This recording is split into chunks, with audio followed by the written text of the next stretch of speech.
I'm Scotty. You're not. But I'm not here alone today. Come here, boss. No, I'm not going to be talking like that for the whole review. He's too tall. Yeah, I'm too tall. So if I'm cut off up here, it's because I'm too tall. Well, what? Hold on. We didn't try to sit down in the chair and see. You want me to sit in the chair? Fine. Better than nothing. You're going to have to be the one to stand then.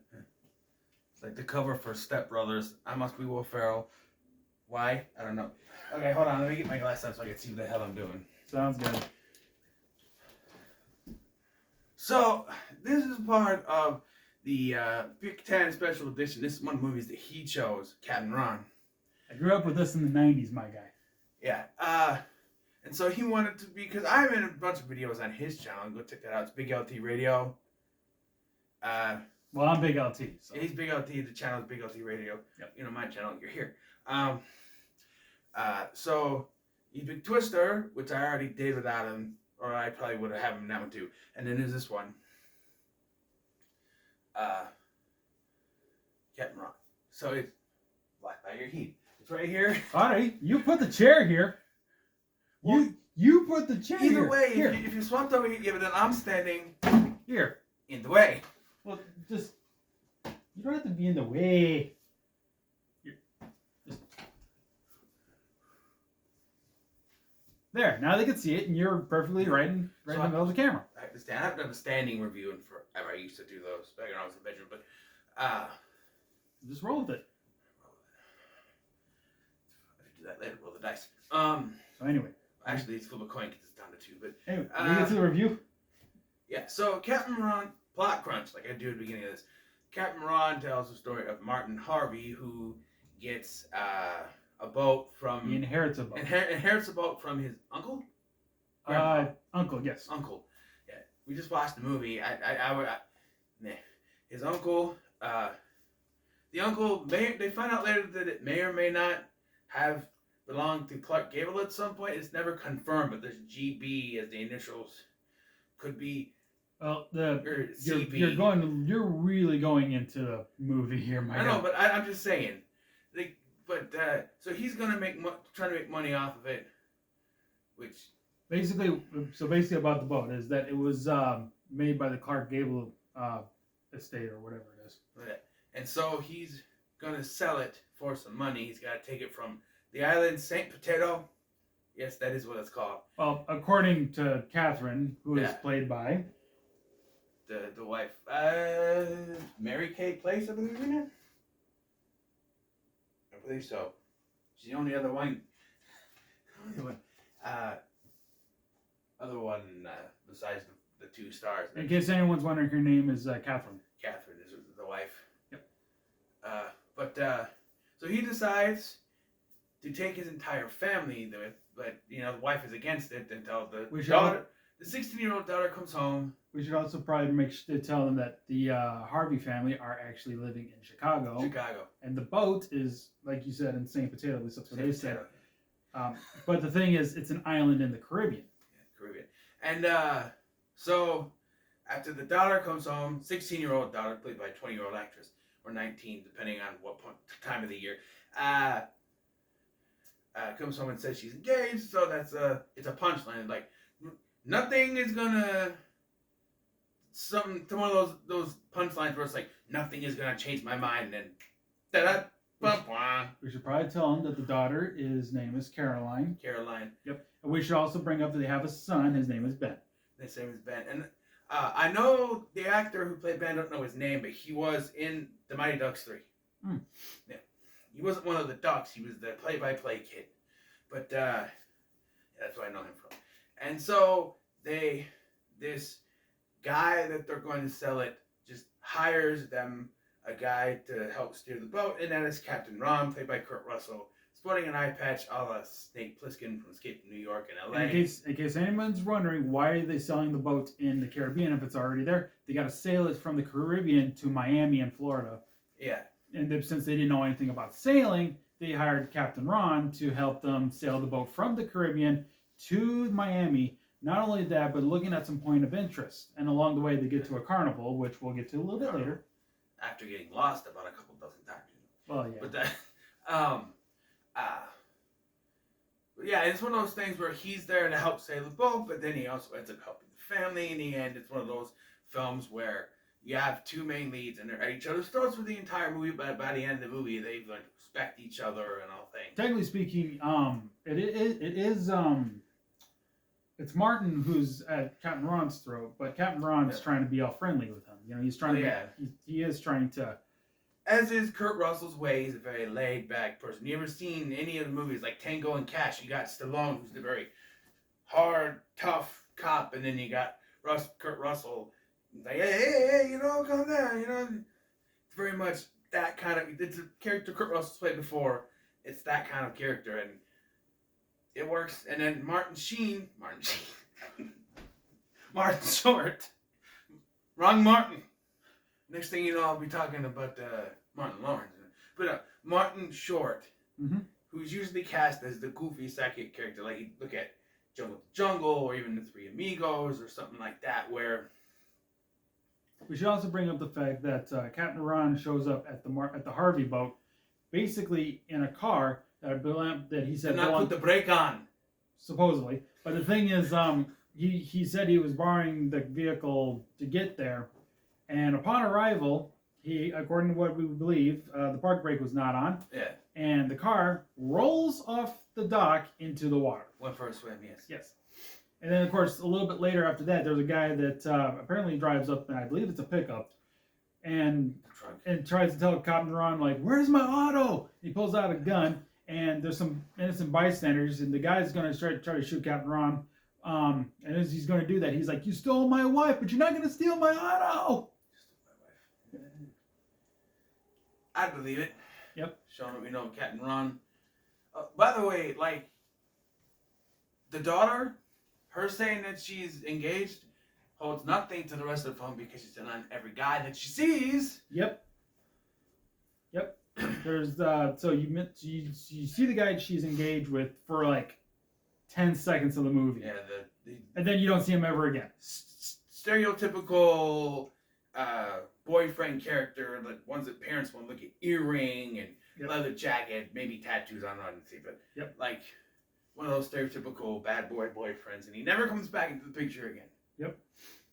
But anyway, so while they're sailing the boat for the first time from San Potato, apparently is it's called, they go to their first island, and apparently, while Caroline is there, she's apparently hitting on these two guys in a very...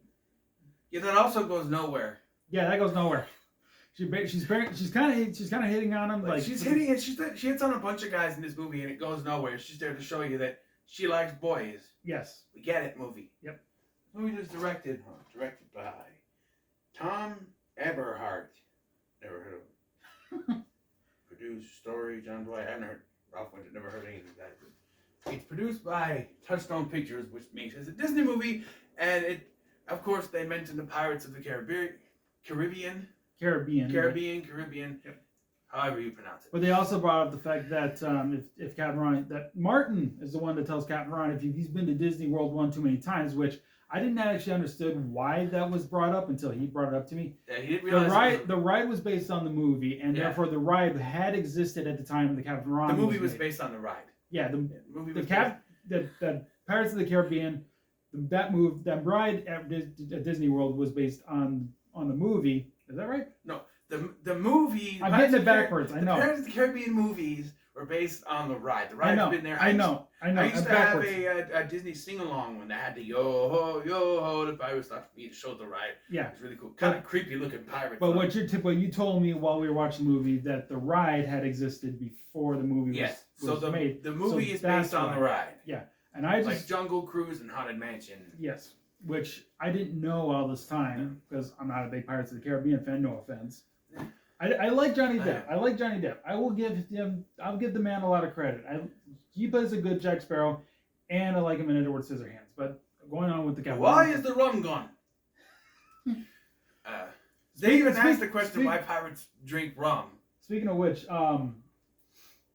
speaking of rum, so apparently Casey has didn't know Captain Ron's full name is Ron Rico, which is basically based on a rum. Yeah, Ron Rico. Go figure. Anyway, what else do you want to talk about? Oh, here's another thing. They played Monopoly 3 times in this movie. Wrong, by the way. You cannot put 3 hotels. You own one. Only one hotel, not 3. Yeah, because they're cheating. the second time they play it, apparently Ben, who was playing with some gorillas that they met on this one island, basically the gorilla lands on Boardwalk where Ben has 3 hotels on there, and not only that, but they're gambling with Monopoly too at the same time. So basically, Ben says that because he landed on Boardwalk with 3 hotels, they're paying a penny to a dollar. So apparently, the gorillas had to pay Ben $60. Yeah. And this kid, Ben, probably around my son's age, 10 or 11-year-old, drinking beer. Yeah, he's drinking beer. Drinking beer. Although I will admit, it could be non-alcoholic or it could be just something to keep him from actually tasting real beer. In real life, it wasn't beer. It was probably just water or something in a bottle.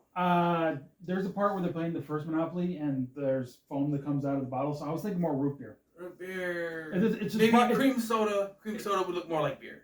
Okay, yeah. But the thing is, like, well, I don't know if you could tell because the bottle was so dark, but the thing is that basically there's foam out of there, so it could be like root beer. You know, soda can do that sometimes. Yeah. Anyway. And there's another thing. Third time they play Monopoly, it's actually Captain Ron and this one woman. They're playing straight Monopoly. Yeah. Oh, by the way, nipples. Well, you didn't have to say that. But it's only one time. It's a split second. Well, it's one scene. There's a couple times. The first when you see it, it's the mother. Right. By the way, and this is where I was like, they're kind of, sort of copying Vacation, because when you got in Vacation, you have Chevy Chase, Beverly D'Angelo, they're in the shower, and that's a little more out there because he just like opens the door and she's standing there. But they're like up against each other. I'm sure you don't see Martin Short's Three Amigos. It's fine. I'm sure it was just a slip up or something. It had to have been slip up. Well, PG-13 for a while you could have nudity in PG-13. This was probably one of the last to do that. Okay. You had nudity in PG movies. Airplane is a PG movie, and you got that thing where she's a. But there's another thing about this movie though. Even though it's PG, they do swear a lot in the movie.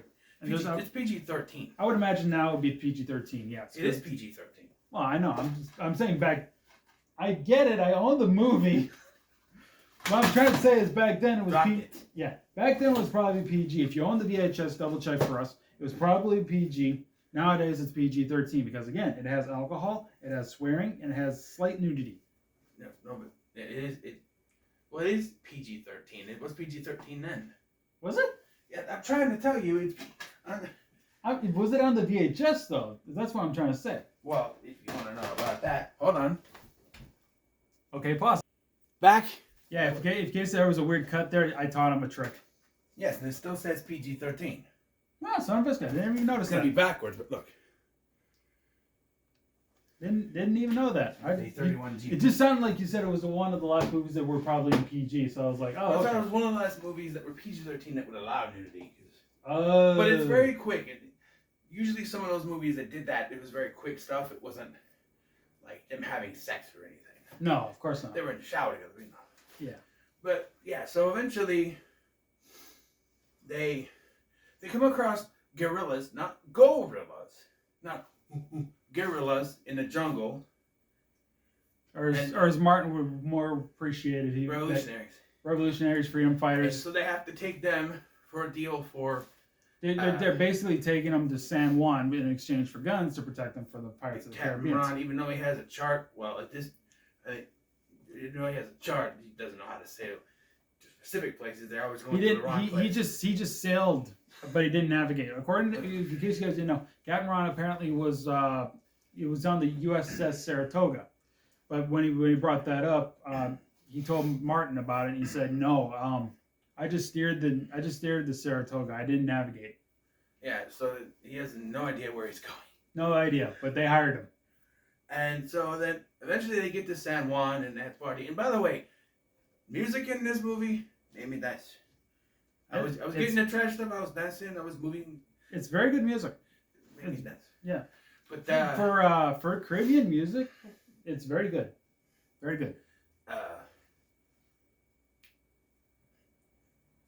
So eventually, though, they come to Cuba. I was going to say, are you going to talk about the carnival part because that's where San Juan was, or The carnival was in San Juan, is what I'm trying to say. Yeah, the carnival was in San Juan. That's where And they get the tattoos, right? Well, Ben's was fake, but Caroline's was real. Yeah. But while these two were getting the tattoos, Martin and Catherine got arrested and got thrown in jail. You must have missed that part, didn't you? You can tell by the look on my face I missed that part. Yeah, they get thrown in jail, and they had to get somebody from the U.S. Department to Embassy. basically let them out. But when they let them out, they said that you're also being expelled from the island, like effective immediately. So they had to get them back to the boat and get off the island. Going with you. Yep. But here's the reason why they actually, if you didn't know why, it's because they brought the revolutionaries with them, and because of that, that's why they're getting expelled from the island. Makes sense. Yes, that's why they're being expelled from the island. But it wasn't their fault. It was Captain Ron's fault because, again, they traded the weapons to let them go to San Juan. And then Martin Short throws the weapons off the boat, so they have to keep their... Yep. Yeah. So, in a way, Captain Ron screwed up, By but the so way, did Martin. There are two moments that I feel like we don't see something that happens off screen. Like the first part, I gotta try to remember the second one. The first one is when they're on the boat and was it the kid falls off the boat or the daughter? No, it was the father. Martin falls off the boat, but that's with he's the one that always falls off the boat. No, but at the beginning he throws the little circle thing in to save someone. At the very beginning when they find the boat, the little kid. Oh, right. He gets knocked off the dock. The daughter threw him. He pushed him off. Yeah, pushed him off. And then he used the flotsam. He used the flotsam. But the thing sunk, and then it cuts to the next scene, and Martin Short's just completely wet. I thought you were talking about something else, actually. So I'm like, okay, that's something we missed, and then there's another one that I don't remember, but I think it's when the Pirates of the Caribbean threw off the Harvey family off their boat, and they're in the little that raft. one. I thought there was one before that, but I don't know. But it's just maybe there was deleted scenes. I don't know. It just seems to cut like. Maybe they're like Martin Short falls in the water too much. Let's cut this first one. Oh, wasn't it with the ladder? The ladder. Well, the ladder. I did the WWE thing with it. He throws Captain Ron throws a ladder out, and you hear it just go, or like a dung or whatever, hit him in the head. Yeah, it's like metal on. Yeah, on something or other. And like if you were to like ring a bell or something. I like that. Is it metal? I like that. I think that's more plastic, my guy. This is metal. Is it metal? Okay, never mind. It's a plastic coated metal, but yeah, it's metal. Okay. Here, anyway. So yeah, but eventually they separate from Captain Ron, and we're gonna steer this ourselves. But the pirates come and take the boat. Yep. And so they throw them off their own boat and put it in a raft. Well, I call it a raft. Dinghy, whatever, same thing. And they've been floating for like 16 hours. And they just so happen to get to Cuba, where their boat is. What like a winky dink. Yeah. Like something in a movie. And guess who else is there? Captain Ron.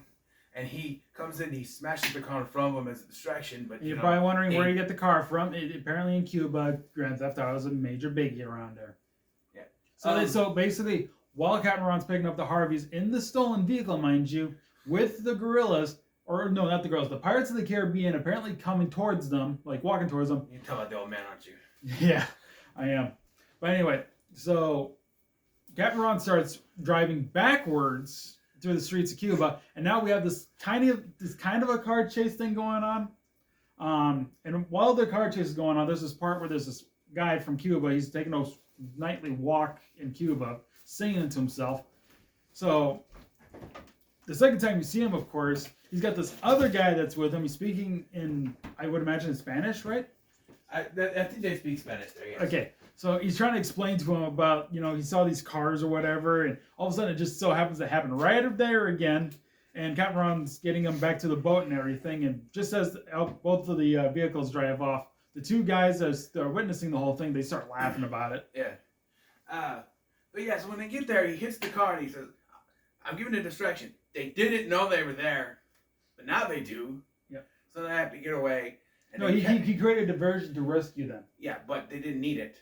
because they didn't know they were there, so they didn't have the version to begin with. They just drove up, get in, boss, and drive out. They wouldn't have known. Right.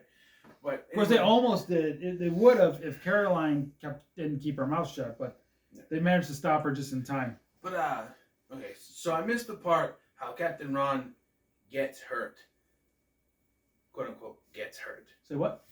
How does he get hurt? He says he broke. He doesn't get hurt actually. He just falls down the stairs as he's getting. He just falls down the stairs trying to get to Martin, and basically while he slips, he apparently claims he broke his leg, but it was just kind of a way to get to see if the family can handle themselves without him. And then we get something that is forced out at the beginning when Captain Ron tells him you have to keep putting oil in the engine, and Martin, in his haste to start the thing, forgets to put oil in the engine, which apparently burns out the engine. Yeah. Therefore, they have to not only do they have the Pirates of the Caribbean on their tails, but apparently they decided that they're going to sail the ship and save it. Yeah. All they have to do is get to U.S. waters, and the pirates will retreat. And Martin does this cool thing where he's on the sail mast and it swings out and he knocks a bunch of them down. That's before the whole engine thing breaks down too, of course. Thanks to Captain Rondo, he calls the Coast Guard. Yep. To come help them. Yep. Not only that, but there's also a part where Catherine actually reaches into. There was a scene earlier where Martin was actually going to kill Captain Ron using a flare gun. But because Captain Ron had a girl with him at the time, he thought it was above him, probably missed and hit the girl. Later in the movie, now Catherine is the one that apparently has got the flare gun, because at the time when Martin was using it, he apparently blew a hole in their boat with the flare gun, and the boat was on fire. Yeah, and by the way, it landed in the shower. Why didn't it just turn the water on? I don't know, but he decides to use a pair of tongs or something. Unless it was still plugged from earlier. Mm. I don't know why you wouldn't unplug that. You gotta take a shower later. Although I don't think Captain Ron ever takes a shower. Okay. But anyway, so Catherine grabs the flare gun and brings up the fact that if Martin blew a hole in their boat, she's going to blow a hole in their boat with the flare gun. So while they're using the flare gun on the pirates, there's this big explosion in front of the pirates, and that's when the Coast Guard, yeah, that's when the Coast Guard comes. It's one of those things where, like, you see it and it happens, and it's like, wah, it's actually them. Like, and also in the movie The Losers, where Chris Evans is like this, and it's really just like Cougar shooting it with a sniper from a distance, sniper rifle, one of those things. Yep. Yeah. So they get to Miami. Well, yeah, they get to Miami, and that's when Captain Ron separates them from good. He does a few things. He promotes Ben from swab to mate. He trades grooming tips with Caroline. French kisses Catherine and tells Martin. Yeah, by that the he's way, another lucky. thing, Martin is doing a log throughout the entire movie, and it's funny. Like one point, he's like, in a log entry, he's like, other log was thrown off boat or something, or stolen by pirates. The old log had fallen into the hands of the Pirates of the Caribbean. Pirates. Yeah, but yeah. So after Captain Ron is leaving, we probably should have brought this up too. The guy that is at they're selling the boat to apparently comes up in this sedan. I want to say, I don't think it's a limo quite yet. Just a car. Yes, a car, but I think it's a sedan. Basically drives up. Basically tells this dock worker that once they sign the papers and everything, scrap it for parts. Basically. they're gonna take the boat out of the water and scrap it for parts and everything. And that's when they're going up. They're just about up to him and everything. They're about to get rid of the boat and everything. That's when Catherine's all like, "So we can do one of two things. We can go back to Chicago and get back to our normal lives, or we can just keep the boat and just sail off." Yeah, it's one of those things where it's like, well, we have this thing, we want to get rid of it. The whole movie they say, want to get rid of it, and then they realize they had a good time with it, and they want to keep it. Yep. Yeah. So basically, they turn the boat around. The guy's like, "Hey, where are you going? You got to come over here so we can do this deal or whatever." Yeah, and they're like, "No, bye, see you later." Yep. And then they apparently sail off into the sunset, and then we have one last scene that comes up where we see these two people who apparently have this like small yacht or something. It's like a, I don't know if it's a yacht. It's just like a little speedboat thing. Yeah, I would imagine speedboat. Yeah. So he's telling, I would imagine it's his daughter or something. Kind of like something that David Hasselhoff would drive on Baywatch. But anyway, so the older gentleman tells the younger girl, which I would imagine is his daughter or something. That was the guy's wife. I don't know. She looks pretty young. Yeah, but when he like puts his arm around him and stuff, the guy looks at him like he's gonna kill him. Okay, whatever. I don't know. It could be his daughter too, but you know. I don't know. I've always thought it was his daughter, but maybe I'm wrong. So basically, he tells her, she's like, you think we'll be able to do that? All of a sudden, you see Captain Ron with like this Miami like outfit going on. He's got slicked hair and everything. Miami Vice Kurt Russell. Exactly, and basically does the whole thing all over again, like he did with the Harveys. Apparently they also forget to cast off, so they basically broke the thing that's on the dock. That is a bit of a cliche sometimes too with shows, movies with boats. Why isn't that going? Why isn't that going? But this one, it just comes right off. Yep. I've seen it in Gilligan's Island before, like or sitcoms are like, it's not coming off, and then because the thing is still stuck to the. Yep. But anyway, so they drive off, and the guys apparently Captain Ron's like driving really fast, and the guy's like, "You take it easy, a lot of boats out there," and then basically Captain Ron's like, "Don't worry about it, they get out of their way." I learned that from driving the Saratoga. Which he does say earlier. He does say it there earlier. But this one's like a big old boat, like a big, like not Titanic size, but one of those big.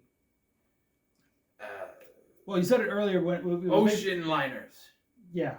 But the thing is, the first time we saw it, of course, it's Harvey boat. The Harvey boat is basically a sailboat. Yeah. This one's more like a speedboat. The little speedboat that Hasselhoff drives in Baywatch. It's not gonna do nothing. They're dead. Captain Ron died at the end of this movie. You're not convinced me otherwise. I would imagine unless he jumped up. Gotta see you, boss. And then those two died, and he. I would imagine that the boat we saw at the end where they're driving towards, I would imagine that's probably the USS Saratoga that Captain Ron brought up, and it's just there, just so happened to be there. Yeah, but that would be the opposite too, because if they get out of the way of the USS Saratoga, then he says that about their little dinghy. That kind of cancels out. I don't know. I just assumed that's the Saratoga because what else would it be? Yeah, that's the movie. Yeah, and that's when the credits roll. So I've now seen it twice. Both times I watched with him. The first time, of course, he fell asleep halfway into the movie. I don't remember that, but no. It was before the pandemic. I do remember that. Yeah, it was. But I would say when it comes to Captain Ron, it's pretty good. And for me, I give it 9 out of 10 stars. Which is kind of what pretty good is anyway. But if I was here for the Twister one, of course, that's 10 out of 10. But so now we got to roll the dice for the next pick. Oh, good. No, this one, not the stop button. Yeah, that would be bad. So, because only 2 left, odds 1, evens 2. Is a 5. That's odds 1. Again. What you got? Pixels. Oh, joy. This is one my son picked. Hey, that's not a bad movie. I usually pick the thing under. I'll pick it up later. So, what are your guys' thoughts on Captain Ron? Have you seen it? It's not a very known film. I only know about it because I had the VHS and then he mentioned it to me. Mm-hmm. So it's not very known. Are you sure it's not very known, or you just didn't know about it? I don't know. It's maybe not one of the more well-known Kurt Russell movies. You think Kurt Russell, someone's going to say Tango and Cash or Big Trouble in Little China or Escape from New York. Well, think about this for a moment. Everybody that I've Stargate. Every friend that I visited, be in this town or another town, I have seen somebody actually own Captain Ron all the time. So it's like, okay, so you own Captain Ron like my family does. So well, it's I owned it, but I got it because it was in a bag of VHS tapes downstairs in this building years ago, and I didn't know what it was. I'd never seen it. It was just in there. But thank you for watching. I've been Scotty. I've been BigLT, DJ Let's Player BigLT Radio. Go subscribe to my channel if you haven't. I'll see you in the next one. Subscribe to his channel. Yes. Take care, everyone. Bye-bye. Bye-bye.